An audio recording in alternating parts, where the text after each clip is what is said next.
Assalamualaikum warahmatullahi wabarakatuh. Selamat datang kembali di channel Mr. Zack Pendongeng Horor. Halo, apa kabar teman-teman sekalian? Semoga kita semua selalu diberkahi oleh Allah dengan kesehatan yang prima, rezeki yang luas, kemudahan, keberkahan dan kebahagiaan di dunia dan akhirat. Amin amin ya robbal alamin. Ada sebuah cerita ya yang didapat oleh Mr. Zack tentang pengalaman aneh seorang tokoh dalam cerita ini. Kita samakan saja namanya sebagai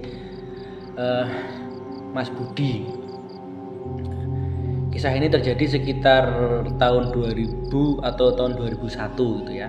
Menurut narasumber, Mas Budi ini adalah anak laki-laki satu-satunya dan dia juga boleh dibilang memiliki fisik dan wajah yang good looking atau ganteng gitu ya. Jadi dia anak laki satu-satunya.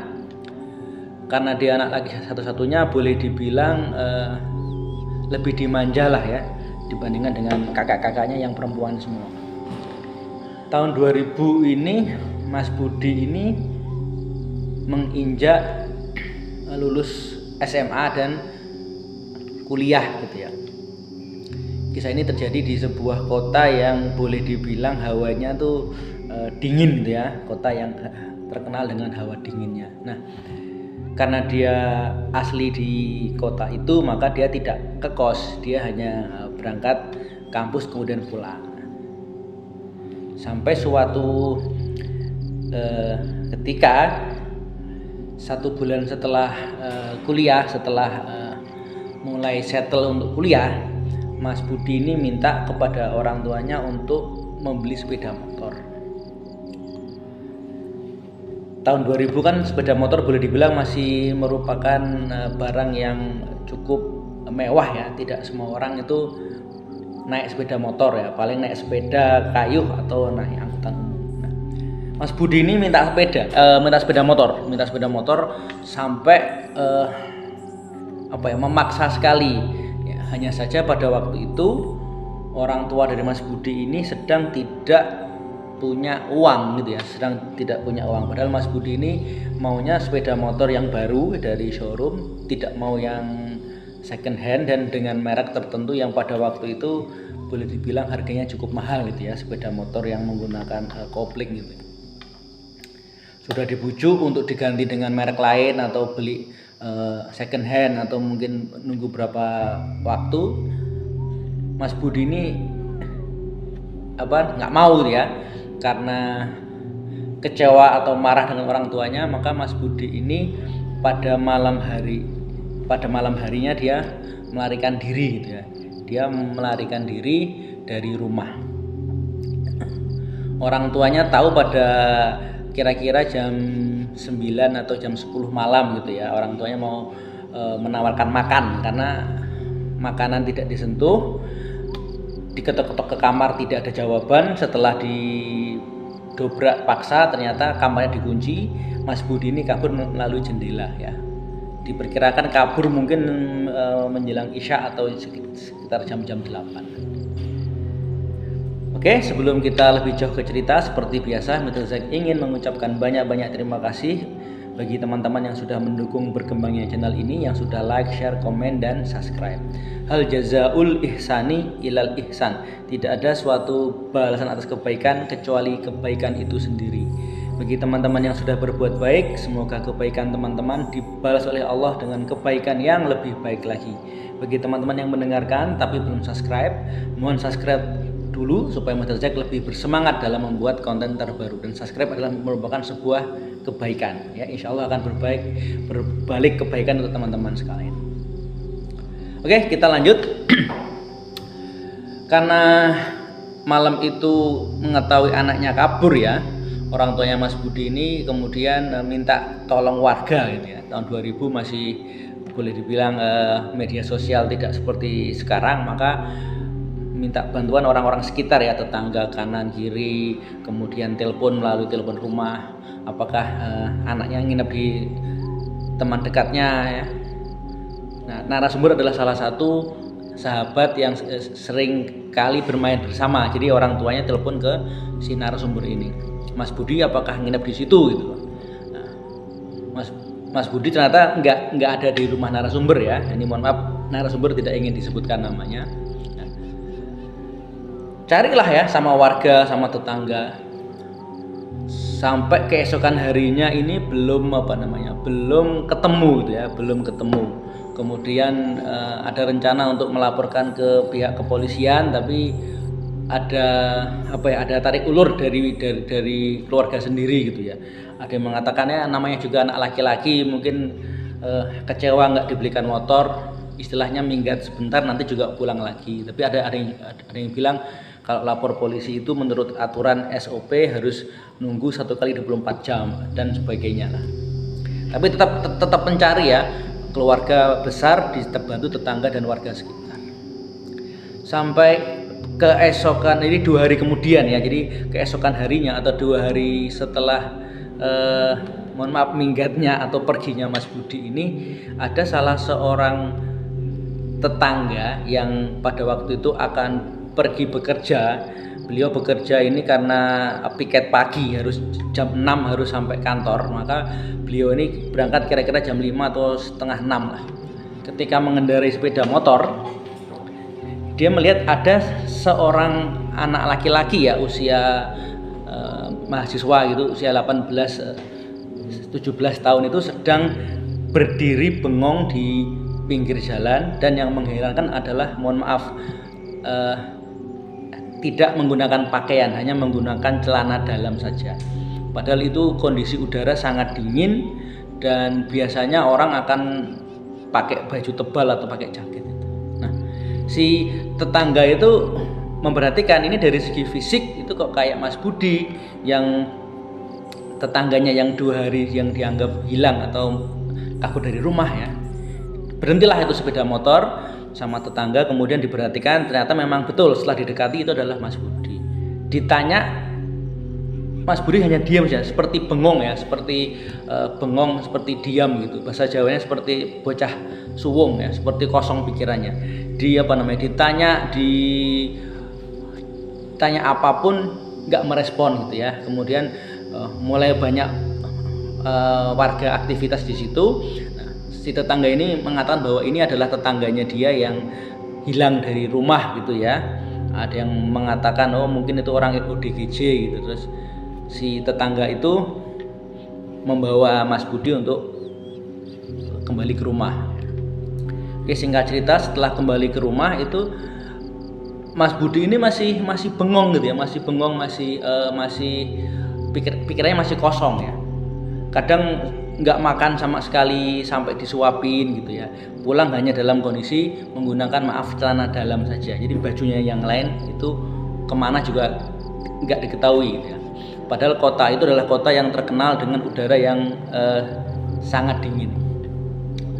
Oke, singkat cerita setelah diusahakan untuk diobati dengan baik itu ke medis maupun ke orang-orang yang pintar gitu ya, orang ahli agama, Mas Budi ini hanya mengatakan bahwa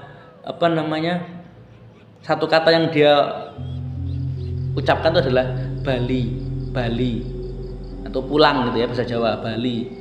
Kemudian bisa mulai 2 kata, aku Bali. Sampai yang anehnya dalam kondisi udara yang sangat dingin, Mas Budi ini hanya dengan menggunakan celana dalam saja itu masih bisa survive. Tidak ada tanda-tanda seperti kedinginan atau hipotermia atau apapun itu ya. Jadi setelah diusahakan oleh orang tuanya ke dokter atau ke orang pintar itu tidak ada kemajuan. Sampai kemudian orang tua Mas Budi ini bertemu dengan salah seorang ahli spiritual ya, yang berasal dari kota lain ya, dari provinsi DIY.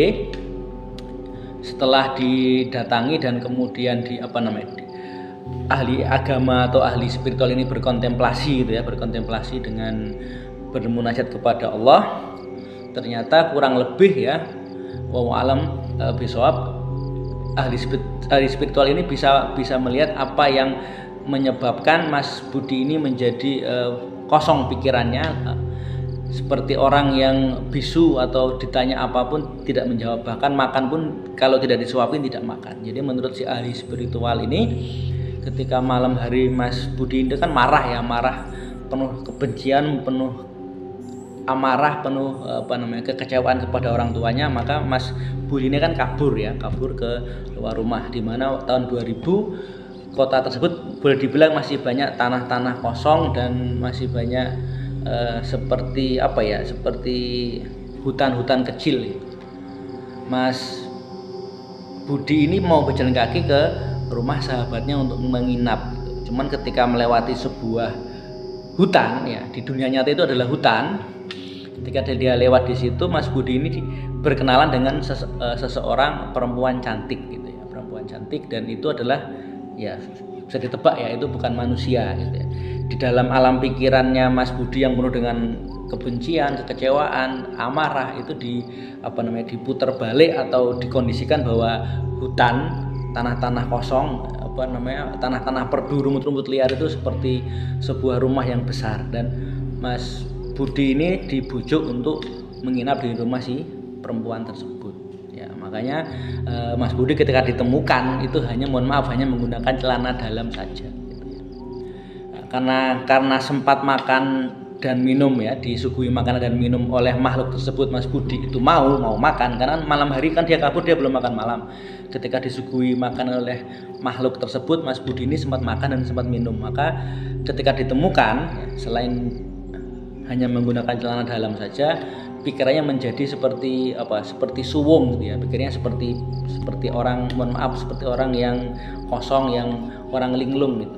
Nggak bisa bicara, kalau berbicara cuma Bali, aku Bali. Artinya dia ingin pulang ke istana atau rumah dari makhluk nggak kasat mata tersebut ya. Entah itu peri, entah itu Mbak Kun atau apapun itu. Kemudian oleh si ahli spiritual ini dicoba untuk disembuhkan ya dengan izin Allah ya. Narasumber yang ikut membantu diminta untuk mencari kelapa, tapi dengan ciri-ciri atau dengan tanda-tanda tertentu ya, kelapa muda. Kemudian ada diminta untuk nyari daun sirih yang ada tanda-tanda tertentu ya. Orang Jawa mengatakan ketemu rosnya. Mr. Jack sendiri nggak tahu apa maksudnya itu. Oke, dengan izin Allah, singkat cerita, setelah diadakan ritual itu ya untuk membersihkan itu, setelah dibacakan doa dan wirid, kemudian bahan-bahan tadi termasuk air kelapa itu dijadikan semacam kayak minyak atau kayak air gitu, itu diblonyoh atau diusap ke seluruh tubuh itu. Dan anehnya ya, itu disaksikan oleh semua orang yang mengikuti kegiatan ruqyah atau pembersihan. Mas Budi ini muntah gitu ya, dan yang dimuntahkan itu bukan muntahan biasa, tapi mohon maaf ya, hal-hal yang menjijikan. Jadi menurut ahli spiritual, ketika disuguhi makanan ya, di alam pikirannya Mas Budi itu mungkin makanan yang nikmat ya, tapi di alam kita ya mungkin hal-hal yang menjijikan ya. Muntah, setelah itu seperti lemas, kemudian seperti orang pingsan. Singkat cerita, setelah diobati secara medis ya, kemudian dikasih obat demam, makan dan sebagainya, Mas Budi bisa mulai kembali bisa kembali sehat kembali, walaupun terkadang dalam hari-hari weton tertentu ya, di hitungan Jawa misalkan kalau nggak salah tiap hari Selasa Legi itu Mas Budi akan akan seperti orang linglung ya, seperti orang bisu atau seperti orang yang bengong aja, walaupun ditanya sekali dia akan bengong. Jadi intinya diusir pengaruh dari makhluk jahat. Ketika sudah bisa bercerita, maka apa yang disampaikan oleh ahli spiritual itu kurang lebih sama apa yang dialami oleh Mas Budi ya. Ketika dia memang pada sore itu dia minta motor, kemudian nggak terpenuhi ya, karena orang tuanya mungkin belum punya uang, Mas Budi ini merasa ya jengkel, marah, kecewa, dendam dan sebagainya. Rasa amarah tersebut membuat Mas Budi merencanakan untuk melarikan diri untuk kabur ke rumah temannya. malam hari dia belum makan, dia masuk kamar, mengunci pintu, kabur lewat jendela dan berjalan kaki ya, untuk menuju rumah temannya melewati sawah-sawah, kemudian ladang dan kebun-kebun yang masih banyak pohon. Nah, di situ dia dicegat oleh perempuan cantik yang kira-kira ya seusianya samalah 20-an gitu. Ditanya, katanya mau kemana mas gitu, kok malam-malam lewat sini gitu, mau nginep rumah teman, ya nginep rumah saya saja gitu, dan disuguhi makan. Dan setelah itu Mas Budi diajak tidur oleh perempuan tersebut. Maka ketika ditemukan, Mas Budi hanya menggunakan celana dalam saja. Ya, kemudian menurut Mas Budi dia makan makanan yang enak gitu ya. Ternyata apa yang dia muntahkan dengan disaksikan oleh semua kerabat yang menyaksikan ternyata adalah hal-hal yang sangat-sangat menjijikkan gitu ya. Baik, alam bisawab ya, itu mengindikasikan bahwa memang apabila kita keluar rumah dengan dendam, dengan marah, dengan kecewa kepada orang tua, itu biasanya akan dimanfaatkan ya oleh makhluk-makhluk tertentu, entah itu apa namanya, peri atau wewe atau apapun namanya. Alam bisawab. Baik, demikian cerita untuk malam hari ini.